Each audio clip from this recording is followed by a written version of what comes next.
Kita lanjutkan Tembak Crime. Sahabat RTV, kisah tragis dialami seorang bocah berusia 8 tahun di Bantul, Yogyakarta. Ia tewas mengenaskan usai menyantap hidangan berupa sate yang dibawa ayahnya, seorang pengemudi ojek daring. Ternyata sate tersebut adalah pesanan seorang perempuan misterius untuk pria pujaan hatinya. Mirisnya, di balik peristiwa tragis ini, sang bocah menjadi korban salah sasaran pelaku yang sakit hati karena asmaranya diakhiri.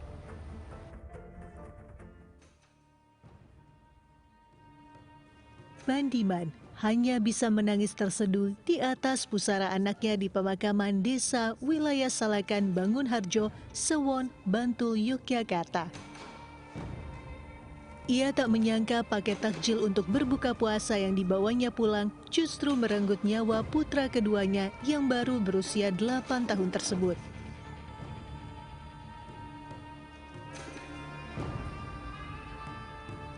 Peristiwa pilu berawal saat Bandiman yang berprofesi sebagai pengemudi ojek daring mendapatkan pesanan langsung tanpa aplikasi dari seorang wanita untuk mengantarkan paket makanan takjil berupa sate kepada seseorang di wilayah Bangunjiwo, Kasihan, Bantul.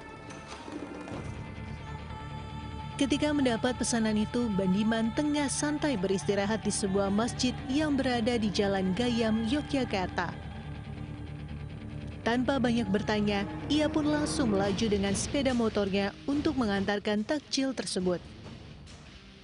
Sesampainya di alamat yang dituju, paket makanan tersebut justru ditolak oleh pemilik rumah dan malah memberikan takjil makanan tersebut kepada Bandiman. Alasannya sang pemilik rumah tidak kenal dengan orang yang mengirimkan makanan. Tanpa berpikir panjang, Bandiman pun pulang ke rumah dan berencana memakan sate itu saat tiba waktu berbuka puasa bersama istri dan anaknya. Namun naas, ketika sate itu disantap malah berujung bencana. Anak dan istri Bandiman tiba-tiba mengalami muntah-muntah dan tidak sadarkan diri. Keduanya sempat kritis dan dilarikan ke rumah sakit. Sang istri berhasil diselamatkan, namun naas, anak laki-lakinya meninggal dunia. Dokter jawab yang di situ menyimpulkan bahwa anak saya kena racun. Tapi kan masalah racun kan baru masih diselidiki, kita itu masih di lab, hasilnya belum keluar. Saya takut nanti ada korban-korban lainnya. Jadi saya mohon kepada pihak yang berwajib untuk menuntaskan masalah ini. Polisi pun langsung mendalami kasus tersebut dengan mengumpulkan bukti-bukti dan saksi serta melakukan uji laboratorium terhadap takjil misterius yang diduga mengandung racun. Teka-teki siapa perempuan pengirim sate beracun itu akhirnya terungkap. Ia adalah Nani Apriliani, wanita muda asal Majalengka, Jawa Barat yang menjadi tersangka utama kasus sate beracun yang menewaskan anak pengemudi ojek daring. Diduga kasus ini bisa terjadi karena salah sasaran. Nani mengaku nekat mengirim sate beracun lewat bantuan pengemudi ojek tanpa melalui aplikasi lantaran sakit terhadap seorang pria bernama Tommy yang diketahui adalah penyidik senior di Satreskrim Polresta Yogyakarta.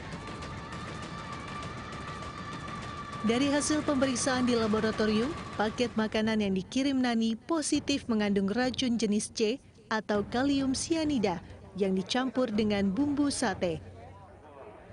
Kepada polisi, Nani mengaku sakit hati lantaran Tommy yang pernah menjalin hubungan dengannya justru menikah dengan wanita lain. Dari tangan pelaku, polisi juga menyita barang bukti berupa 2 unit sepeda motor Matic serta pecahan uang yang digunakan pelaku untuk membayar jasa pengantaran ojek. Terungkapnya kasus sate beracun ini pun memunculkan fakta baru. Selain diketahui bahwa target utamanya adalah seorang anggota kepolisian di Polresta Yogyakarta, ternyata ada sosok pria lain di balik kasus tersebut yang kini jadi buruan polisi. Kasat Reskrim Polres Bantul AKP Ngadi menegaskan sosok pria tersebut berinisial R. Ia disebut-sebut sebagai pihak yang menyarankan tersangka untuk meracuni sang pujaan hati yang kini dibencinya. melakukan pendalaman terhadap R ini, apakah R ini benar adanya orangnya atau hanya sekedar ngomong.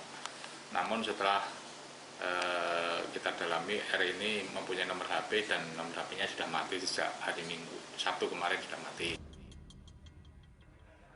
Dari hasil penyidikan sementara, sosok berinisial R tersebut adalah pelanggan salon tempat Nani bekerja.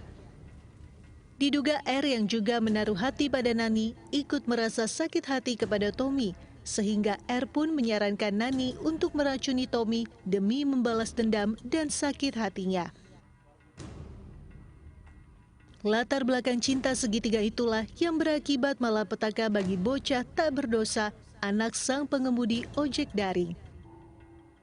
Korban yang tak berdosa justru harus menanggung akibat dari sate beracun salah sasaran yang kemudian merenggut nyawanya.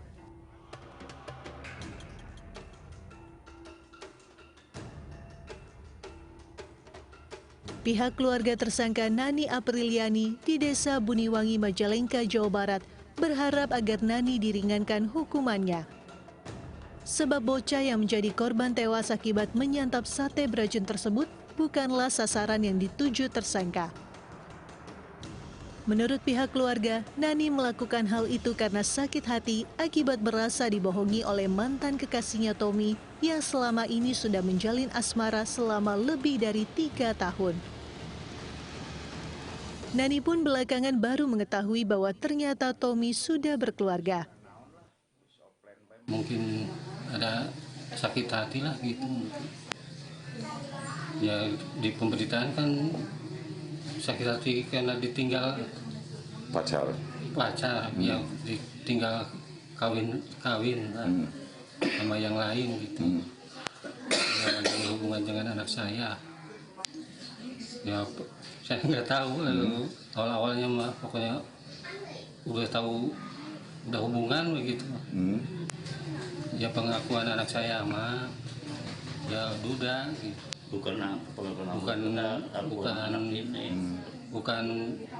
patominya, tapi anak saya memberitahu itu bahwa ke bapaknya itu duda gitu. patominya duda. Dendam dan sakit hati akhirnya berbuah petaka. Akibat tindakan kejinya menghabisi nyawa orang lain, tersangka Nani Apriliani kini harus mempertanggungjawabkan semua perbuatannya di balik jeruji besi dan terancam hukuman hingga 20 tahun penjara. Dari Bantul, Yogyakarta dan Majalengka, Jawa Barat, Tim Liputan, Turn Back Crime, RTV. Rasa sakit hati yang mendalam menjadi pemicu pelaku bertindak keji kepada kekasihnya. Sesaat lagi di Turn Back Crime.